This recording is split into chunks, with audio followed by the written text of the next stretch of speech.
Hello again, everyone. Today I will show you how to change your voice and sound like a girl using an amazing voice changer. If you're enjoying the content so far, press subscribe and like. Let's dive in. Okay, so you will need to download the Clownfish voice changer. The link will be provided.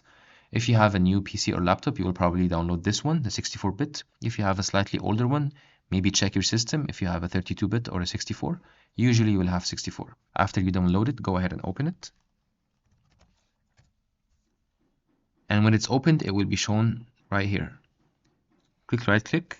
First thing, go to Setup and System Integration. Choose your microphone and click Install. I have it set right here. Then you can go to Set Voice Changer and choose your desired one. Here I chose female pitch. And if I turn on, I can already hear myself. There's also an option that's called Custom Pitch right here, where you can choose your own pitch as you like it. Thank you so much for watching once again. I'll see you next time.